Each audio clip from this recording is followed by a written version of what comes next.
el capítulo 6 de Efesios. Todos lo tenemos, todos lo conocemos, ¿verdad? Vamos a leerlo. Dice así: porque no tenemos lucha contra sangre y carne, sino contra principados, contra potestades, contra gobernadores de las tinieblas de este siglo, contra huestes espirituales de maldad en las regiones celestes. Señor, te damos gracias, Señor. Pedimos, Señor, que estas huestes espirituales no operen aquí, porque nosotros estamos hablando y pensando de tus cosas. Reprendemos al diablo en el nombre de Jesús.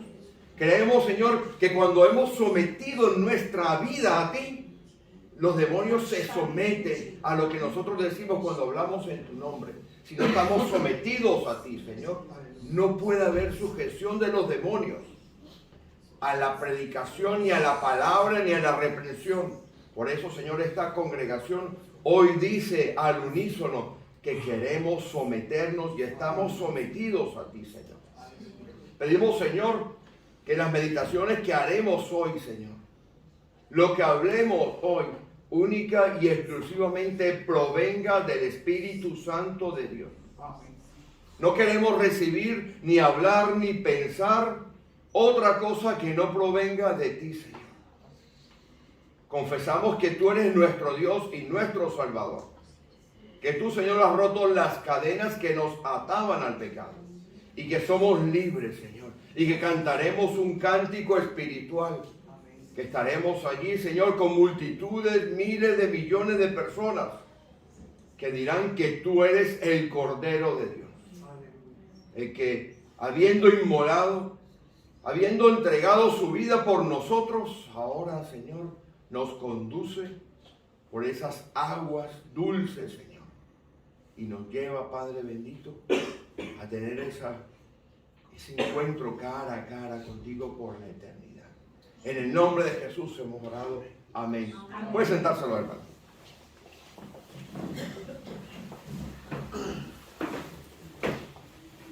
Una de las cosas que tenía ayer cierto temor, y voy a usar esta palabra, temor, era la posibilidad de que se nos apareciese algún endemoniado por allí. ¿Usted sabe cuál es el problema que aparece en las iglesias? El problema que aparece en las iglesias es que nos olvidamos del mundo espiritual. La hermana Laura decía: yo pensaba que estaba luchando con el diablo. Decía usted, ¿verdad? Mire, el diablo existe. Hace unos años el New York Times, este periódico famoso, y CNN publicaba una historia de la cual le puedo mandar el enlace porque está CNN en español, la publicación es del New York Times está en inglés, pero el resto está en español. Publicaba una historia, algo intrigante. Esa historia intrigante hablaba de un famoso médico psiquiatra, el doctor Richard Gallagher. Este hombre, el doctor Richard Gallagher, un día en su consulta de psiquiatría, siendo graduado de una universidad prestigiosa en los Estados Unidos, que es la Universidad Yale, se dio cuenta que había algo en cierta persona que no estaba funcionando bien. A pesar de que hizo todos los esfuerzos por tirar de medicamentos, de terapias, aquella persona que pertenecía a un culto satánico empezó a hablar en un perfecto latín. Bueno, aquello le llevó al hombre a entender que había algo que la ciencia no podía explicar. ¿Y sabe cuál es el error de la iglesia? Que la iglesia no quiere explicar ni entender el mundo espiritual. El versículo que estamos leyendo, que hemos leído, habla de 4 cosas muy específicas. Vayan conmigo al versículo que lo vamos a ver. A lo que nos enfrentamos, a lo que nos estuvimos enfrentando ayer, a lo que nos enfrentaremos hoy, a lo que nos enfrentaremos mañana. El versículo 12 del capítulo 6 lo podemos dividir en que hay 4 cosas aquí absolutamente claras. Es principado, ¿lo ven? Mire, un principado es algo que tiene una serie de reglas, que está organizado y que está estratificado. Aquellos que les gusta estudiar la historia se podrán acordar que en Grecia había una cosa que le llamaban el arconte, el famoso arconte tolemaica. Yo siempre que lo escuchaba, la primera vez que lo escuché se me quedó grabado. Un arconte es un príncipe, esa es la traducción, un príncipe. Un príncipe es casi como un rey, pero es un principado es algo que está organizado perfectamente bien. Pues miren, nosotros nos estamos enfrentando contra un principado que tiene un reino con una organización perfecta y con una situación de comunicación clara. La semana pasada tuvimos en Tudela algo asombroso. Una persona pidió oración. Y la semana pasada tuvimos un culto en Tudela. Como dirían en algún lugar, un culto de poder. Y fue de poder. Al finalizar el culto, yo le decía a Patricia, por ahí va a venir algún problema. Porque, escuchen esto, el diablito que está asignado a la iglesia de Tudela, no se ríen porque es verdad.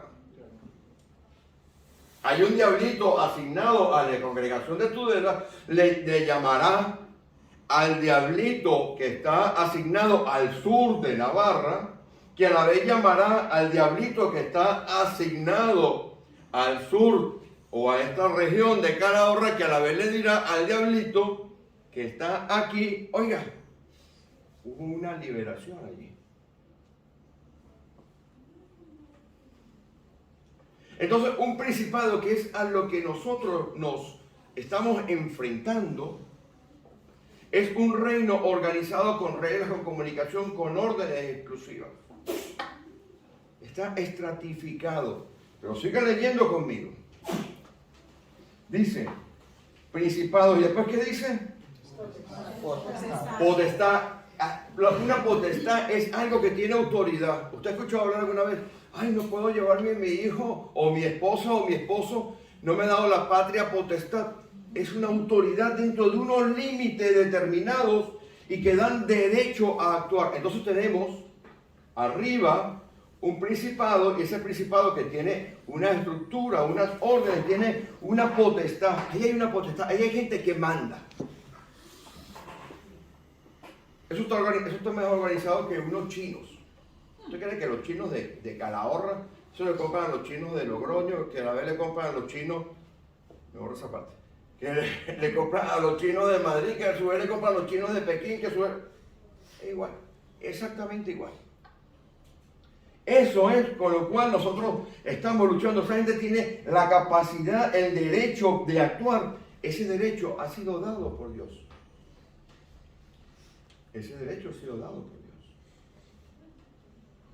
Ese derecho que tienen ellos ha sido dado por Dios, porque el diablo no puede hacer nada si Dios no le da permiso. Y aparte de que hay potestades, ¿qué más hay?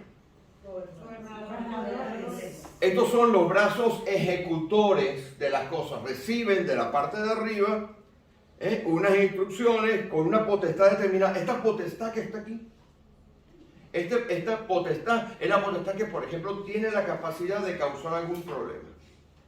Esta otra potestad tiene la capacidad de causar algún otro problema. Vamos a fastidiar a Laura.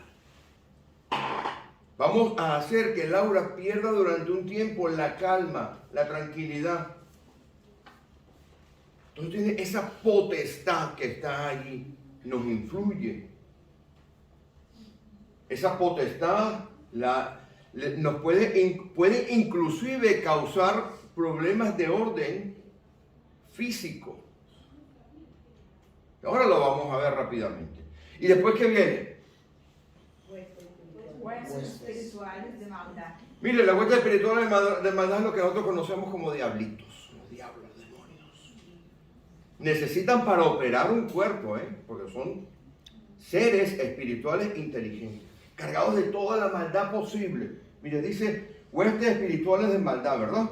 ¿Y dónde están? en las regiones celestiales. Eso es con lo que usted y yo estamos luchando. Eso están a rabiar ayer porque le quitamos 4. Y esos influyen en nuestra vida. La escritura completa, todo el Nuevo Testamento habla directa o indirectamente del demonio y de cómo influye el demonio en la vida de las personas. El mismo Señor Jesús se tuvo que enfrentar al demonio. Vaya conmigo, por favor, a Marcos capítulo 5. Los demonios necesitan un cuerpo para operar.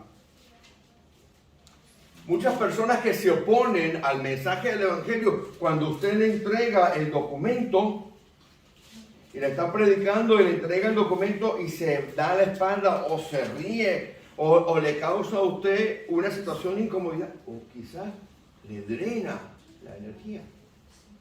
Ahí hay algo que no es correcto. La historia del capítulo 5 de Marcos toda la conocemos, seguro que lo hemos escuchado. La historia del endemoniado Gadareno. Esta historia nos introduce a cómo podemos nosotros enfrentarnos y reconocer y actuar y ver cómo Dios actúa en la vida de aquellas personas, inclusive de cristianos. Déjame decir, cristiano no puede estar endemoniado. El Espíritu Santo está en usted, pero usted puede estar oprimido.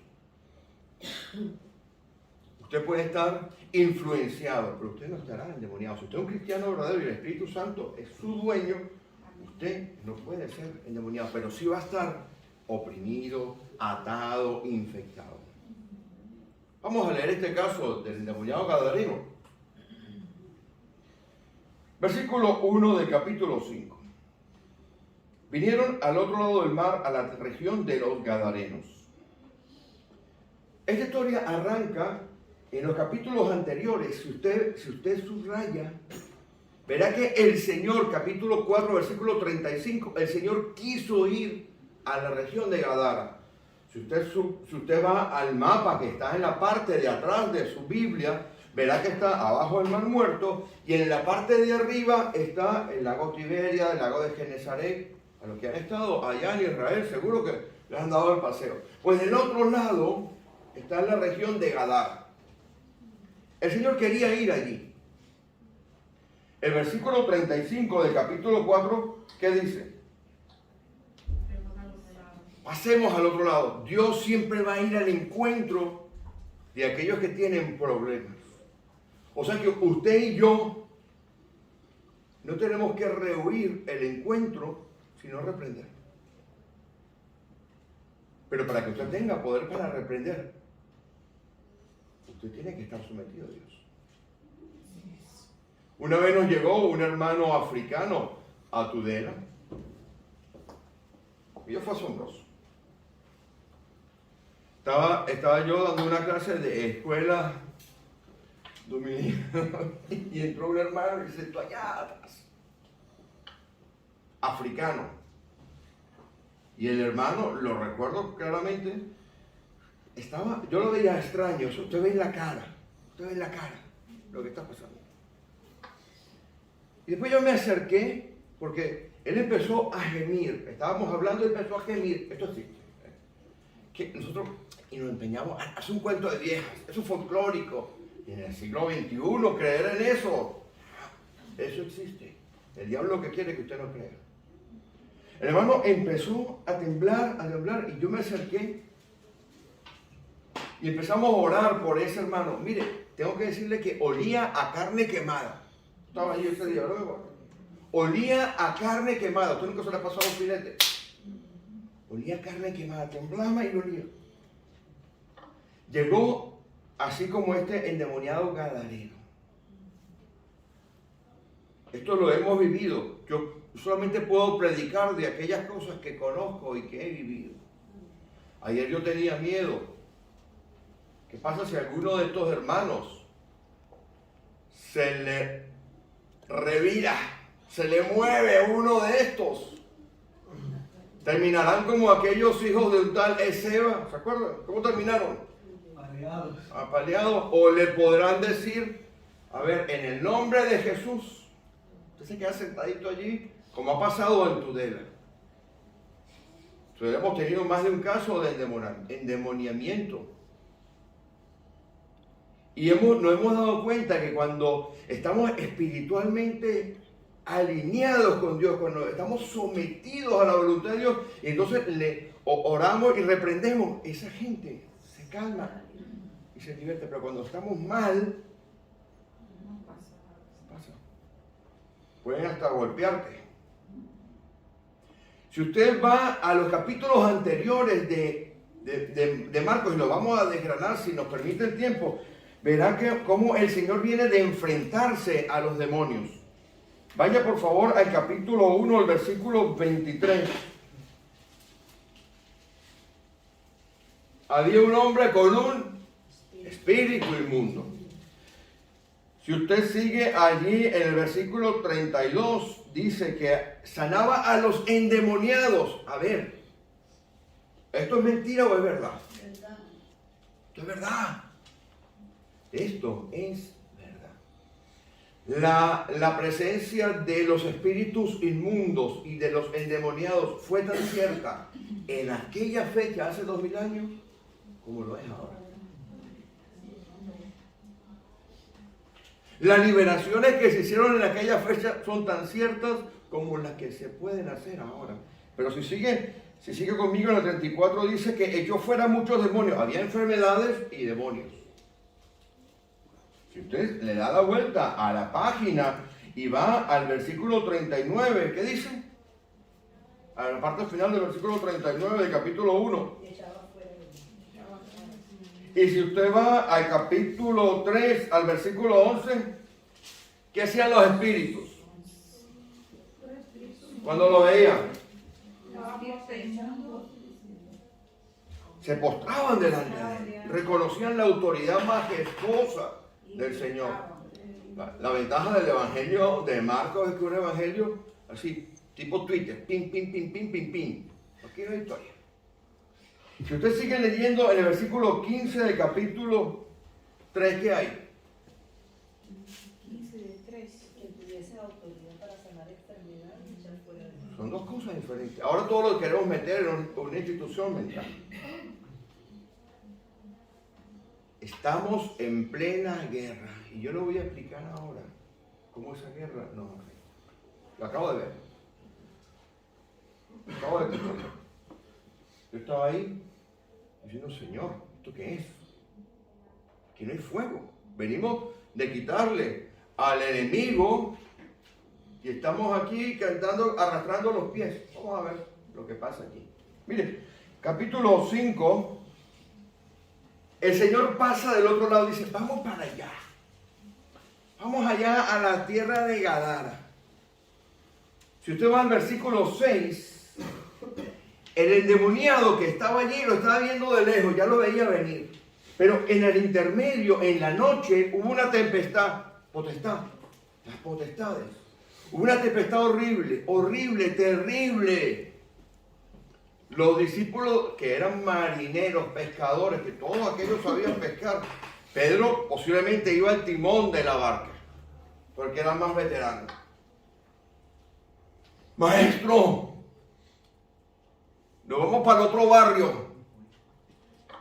Se desató de un minuto para otro. ¿Usted qué cree? ¿Quién estaba en la barca? El Señor Jesús. ¿Quiénes estaban allí? Los que estaban predicando. Los que se habían enfrentado a los demonios. Lo hemos visto en los capítulos anteriores. Más claro, el agua. El Señor reprendió y se hizo grande bonanza. Y entonces por la mañana, a primera hora de la mañana, porque la tempestad fue en la noche. Si usted hace la lectura correcta, compara los evangelios, va a Mateo a partir del capítulo 7, compara con el capítulo 8, verá que está por la noche. Va por la mañana, temprano, 6 de la mañana, aquella cosa hermosa y bonita cuando amanece el mar en calma, porque había calmado la tempestad, y está llegando a la región de Gadara. Haga un esfuerzo de imaginación conmigo. Y allá a lo lejos hay alguien así, un endemoniado. Voy leyendo y voy explicando. Y cuando salió de la barca, apenas puso el pie, como un toro. Cuando usted abre, ¿ha visto las corridas de toros cuando abren las puertas y sale el toro? Mira lo que salió. Vino a su encuentro enseguida. Este término es el término más usado por Marcos. Y esto indica que venía a toda velocidad. Vino a su encuentro desde los sepulcros. Los judíos tenían dos tipos de sepulcros. No sé si ustedes saben, lo digo rapidito. Tenía un tipo de sepulcro que es como los cementerios que nosotros conocemos, ¿no? Que eran en el suelo, pero también tenía otro tipo de sepulcros como que metieron al Señor. El sepulcro que estaba en el suelo se le ponía una lápida. Nosotros hemos aprendido de ellos. Y este hombre, con esa lápida se cortaba. Por eso el Señor dice sepulcro blanqueado, ¿se acuerdan? A los fariseos, bueno, esas lápidas había que blanquearlas. Y algunas de ellas estaban muy afiladas. Entonces, este hombre que estaba absolutamente poseído, que había visto al Señor de lejos, iba por él. Iba directamente a por el Señor Jesús. Era fuerte.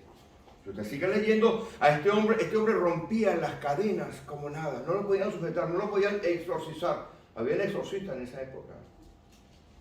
En esa época había exorcismos. Y dice, vino a su encuentro de los sepulcros un hombre con un espíritu inmundo. Este hombre estaba ahí en los sepulcros, en medio de los muertos, en medio de aquellos que no tenían otra esperanza sino ver si va a haber resurrección. Y resulta que esos sepulcros que estaban allí, mi querida hermana y mi querido hermano de hoy, no eran sepulcros judíos. La región de Gadara no era una región judía. Esos sepulcros eran paganos, con toda seguridad.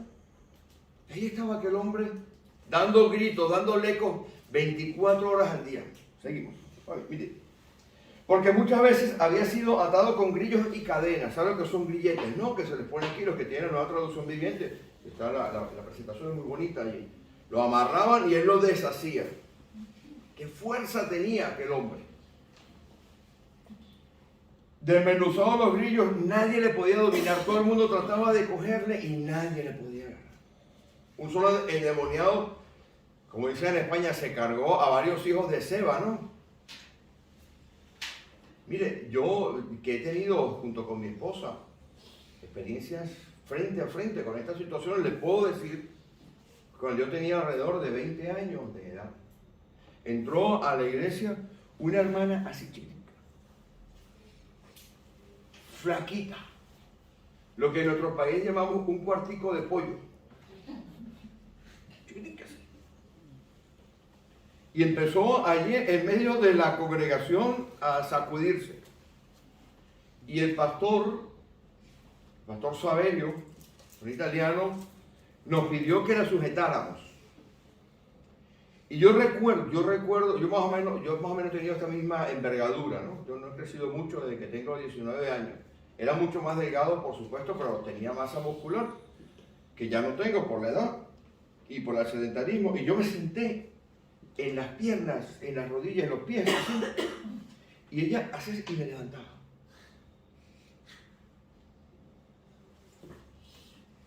Eso existe, yo lo he visto. No lo niegue. Enfrentemos eso. Eso ya perdieron. Ellos perdieron. Seguimos. Versículo 5. Siempre de día y de noche andaba dando voces en los montes, gritaba mañana y tarde, clamaba. La palabra allí es que gritaba a pleno pulmón. Mire, yo tengo al frente de mi casa unos gallos que me tienen locos. Ese gallo necesita un psiquiatra gallístico. El gallo canta. ¿Qué gallo canta a las 12, 1 y 3 de la mañana? Ninguno, ¿verdad?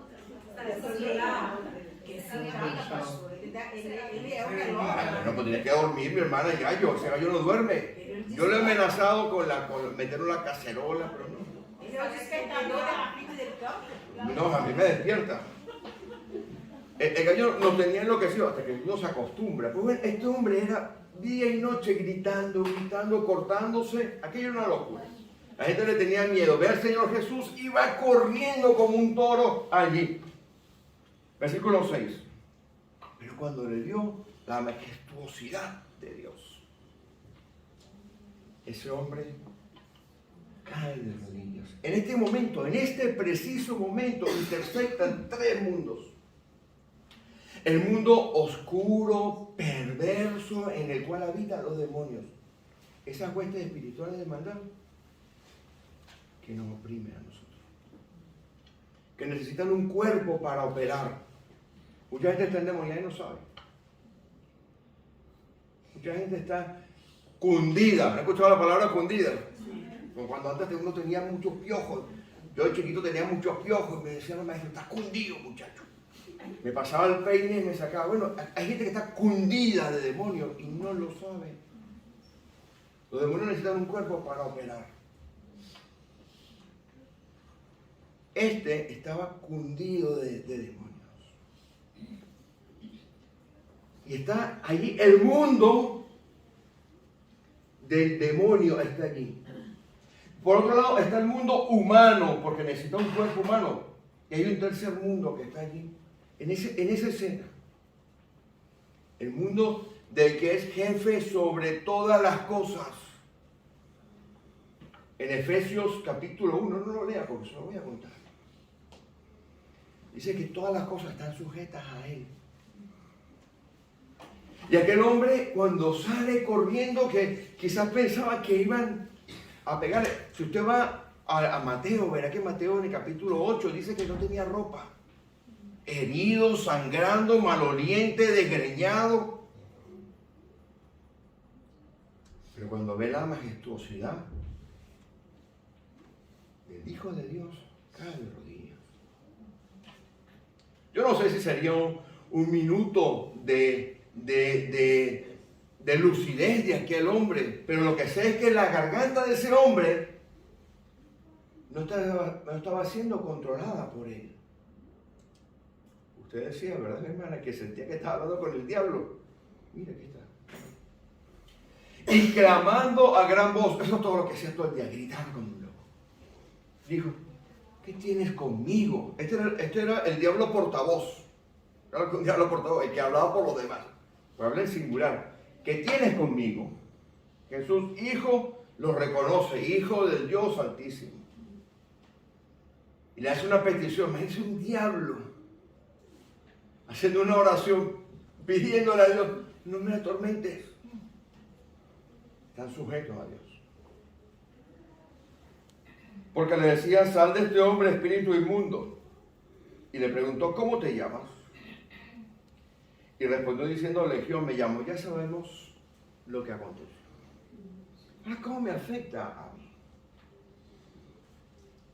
¿Cómo me afecta a mí? Pues mire, yo lo voy a decir rápidamente cómo lo afecta a usted. Vaya conmigo, por favor, vaya usted, si le parece bien, vaya usted conmigo primera de Juan.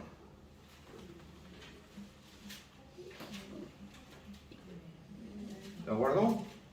Bien, póngale esto primera de Juan porque vamos a estar saltando dos cosas. Y vaya a la segunda epístola a los Corintios, en el capítulo 11.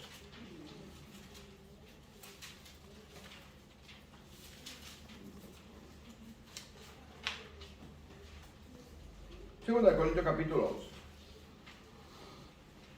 Mire, a usted le puede afectar por causa del enamoramiento. ¿Qué, pastor? ¿Qué me dice usted? Por causa del enamoramiento, sí. Yo le voy a decir por qué el enamoramiento y por qué muchas veces venimos a las congregaciones y no tenemos poder en nuestra vida. Cantamos, saltamos, gritamos, hablamos, pero si nos conseguimos a un endemoniado por la puerta, salimos corriendo. Salimos corriendo. Y es a causa de un enamoramiento. Deje el dedo en el capítulo 2 de la primera de Juan y vaya conmigo al capítulo 11, ¿ok? De la segunda de Corintios. Mire, el diablo opera en su vida, como dice el versículo 3. Lo leo.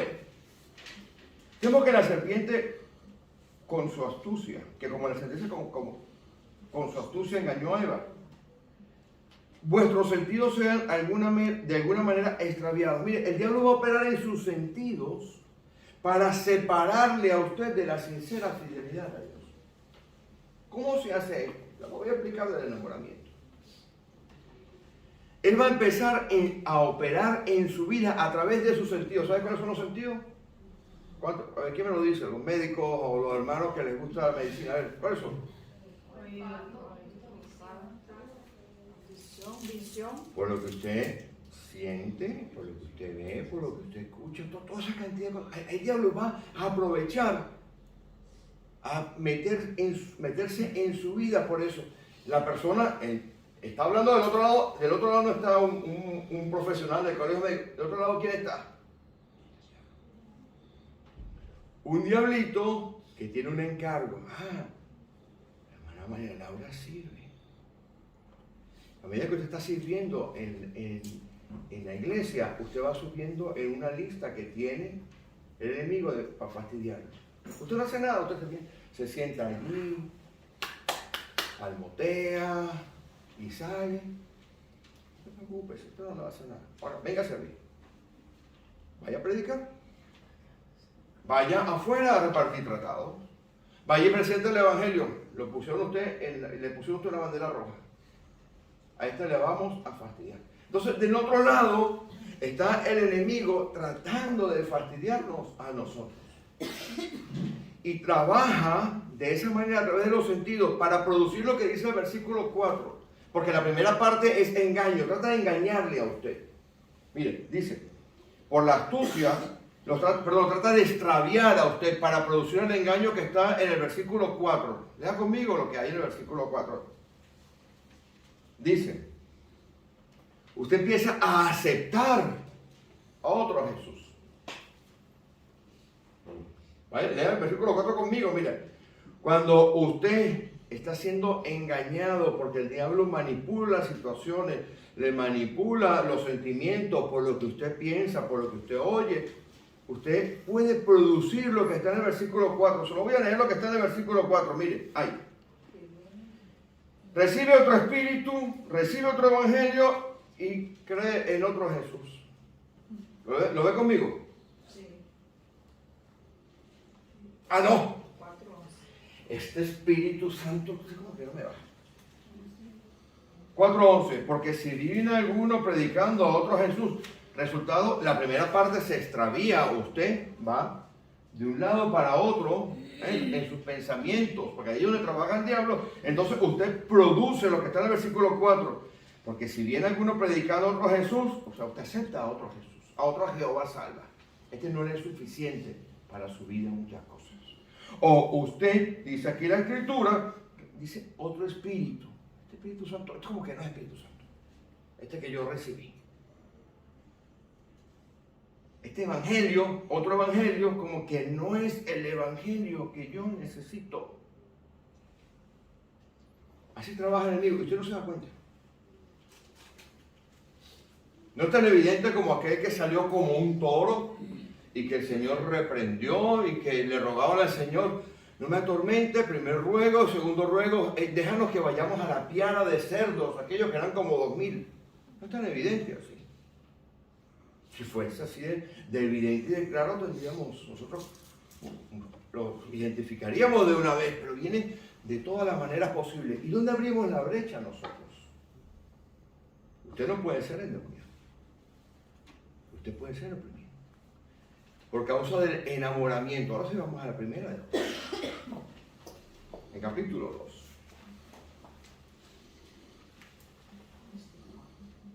Mire, yo recuerdo que cuando yo estaba estudiando fuera de mi país, hace un montón de años, no había WhatsApp, no había fax, había carta. Y cuando la señora que está aquí a mi izquierda me escribió una carta, y me echaba perfume. Apenas llegaba la carta, allá en la universidad tenía unos casilleros donde estaba el nombre de cada uno de nosotros y nos ponía la carta. Yo pasaba todos los días así y miraba a ver si había llegado la carta. Y cuando había llegado la carta, cogía la carta y me iba flotando hasta donde dormía, flotaba. Y la abría con cuidado. Las tengo todas, ¿verdad, mi amor? Tengo todas. Tengo un montón. Escribió mucho esta señora. Un montón de cartas así. Pues mire, el enamoramiento, que es como un influjo. Si usted va aquí a la esquina de al lado, verá que dice negrita. Te amo tu negrito. Aquí atrás han puesto una pinta. ¿Han visto? Sí. Señor, me estás dando el mensaje de hoy, dije. Pues mire el enamoramiento. Mire, vaya conmigo a la primera de Juan, de capítulo 2. Mire lo que pasa. Mire el enamoramiento que hay. ¿Qué enamoramiento hay ahí? A ver, ¿qué me lo dice? Del mundo. Capítulo 2, versículo 15. ¿Lo ves? Não améis al mundo ni las cosas que es. ¿Qué es amar en el mundo? ¿Qué es amar al mundo? Yo no le estoy diciendo a usted que no trabaje, que no se esfuerce. No, yo no estoy diciendo eso. Le estoy diciendo que el enemigo trabaja de esta manera. Principados, ¿verdad? Potestades, ¿verdad? Gobernadores, huestes, brazos ejecutores, los últimos dos. Trabaja a través de sus sentidos. Eso, cuando trabaja a través de sus sentidos, le lleva a usted a que se extravíe de la verdadera fidelidad a Dios. Cuando usted se extravía de la verdadera fidelidad a Dios por acción y por palabra, por conocimiento, por acción, por actuar, porque es lo que dice el proverbio, que de la manera que usted es y piensa, así es. Entonces usted empieza a poner en duda si el evangelio que recibe, si el espíritu que recibe y el Jesús que usted conoce es el verdadero, porque hay algo allí que no está funcionando. Lo estoy citando ahora, otra vez, 2 Corintios 11, 3 y 4. Y eso es a causa porque hay un pequeño resquicio en nuestra vida, que es el enamoramiento del mundo. Y el enamoramiento del mundo tiene tres cosas aquí muy claritas en el versículo 16. Los deseos de la carne. Después dice, Deseos de los ojos. eso se llama codicia. ¿Qué es la codicia? Y el tercero, el orgullo. Entonces, cuando están esas tres cosas trabajando en nuestra vida, que están siendo alimentadas por el enemigo, y no estoy diciendo que usted lo tenga, no estoy, la usé al principio en la cosa porque estaba fastidiando al enemigo. Pero todo, yo he pasado por aquí. ¿Usted qué cree? Que el pastor se baña con agua bendita. Usted me pasado por aquí. Si yo lucho con mi carne, con la vanagloria, si ayer se me salió la vanagloria. Había unos hermanos allí que estaban unos hermanos que conocen a alguien y tal, y yo en un momento me di cuenta que, pues como yo estuve predicando, y yo ayer me arrepentí, porque me estaba vanagloriando. Entonces, que yo soy inmune. No soy inmune. Pero usted tampoco. Amén. Usted no es inmune a ninguna de estas cosas, a enamorarse del mundo. Entonces, el enamoramiento no nos va a funcionar. Entonces, usted no está endemoniado, pero usted está, de alguna manera, al igual que yo, en esta lucha espiritual. Y provoca en nosotros, y con esto termino, lo que nos dice Santiago. Vamos a Santiago capítulo 5. Mire cómo salimos de esto rapidito, de estos problemas. Hay tres estados del hombre. Voy a quitar esta chaqueta, porque está temperatura infierno ya. Hay tres estados del hombre, capítulo 5.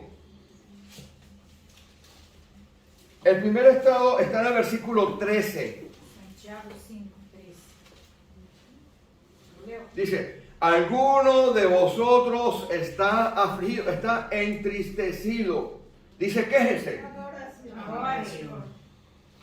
Entonces, cuando usted está en medio de esta situación, donde está con esta lucha, con estos problemas, con estas situaciones incómodas, porque ha estado trabajando el enemigo en su vida, y usted puede estar en alguno de estos estados, usted puede estar en este estado de aflicción, de tristeza. Usted no se debe quejar, porque mi Biblia no dice quejar. ¿Qué dice mi Biblia?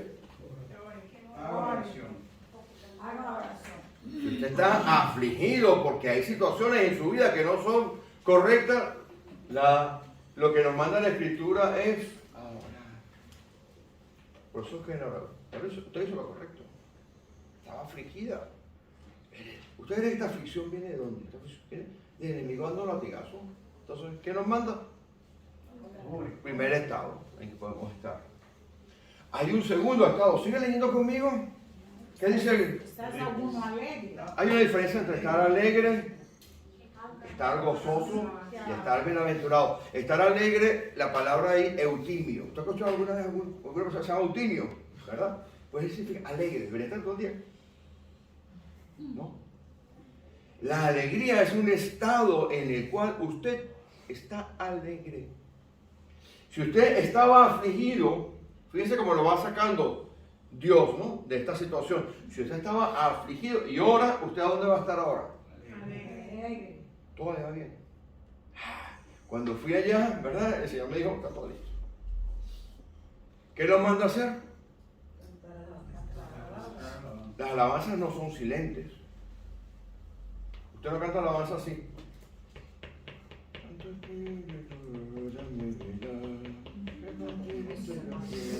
¿Usted cómo canta? Con alegría. Vamos a cantar con la música del cielo, vamos a cantar. ¿No? Usted llega a la casa, no le importa lo que le diga su marido, se pone aquella viene y dice, a ver, muchacha, ¿qué es esto? Pero hay un momento también en que el golpe del diablo ha sido tan fuerte en su vida que usted puede estar en el tercer estado. Versículo 14.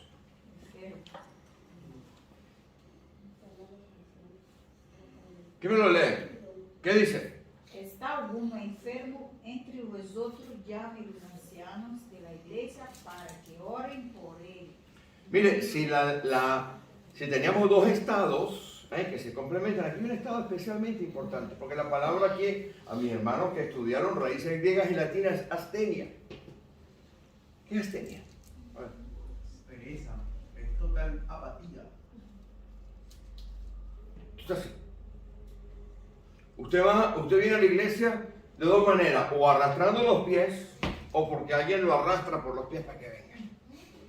De dos maneras, usted está absolutamente tirado en el suelo, deprimido, cansado, no quiero ver. Empiece usted. Ese es el estado que nos dice el versículo 4 del capítulo 11 de la segunda epístola a los Corintios. Y cuando usted está en ese estado, hay que llamar al equipo de intervención rápida. ¿Cuál es el equipo de intervención rápida? Hermano José Vera, tenemos un problema. Hermana Marina, tenemos un problema. Hermana Blanquita, se nos muere un par de muchachas en la iglesia, venga para acá. Entonces tenemos solución para las dificultades. ¿Estamos afligidos? Oramos. Nos lleva al estado de gozo y cantamos, de alegría y cantamos a Dios. Pero si está en el tercer estado, porque la lucha es dura, usted tiene que pedir oración. Porque para eso está la iglesia. Entonces llamamos a los hermanos de la iglesia. Y el domingo pasado, esto aconteció. El domingo pasado, personas fueron libertadas por medio de la oración y están en Instagram. Le pueden dar like. Lo van al Instagram. Yo vi que eso estuvo por allí. Esto aconteció, se oró y la gente se libertó. Hermanos y hermanas, no tengamos miedo al enemigo, está vencido. Usted y yo oramos desde la victoria concedida por Jesucristo. Si yo quiero terminar únicamente con esto, es tan interesante esto del avivamiento, es tan profundo, que quiero que vaya conmigo a Efesios capítulo 2. Otra vez.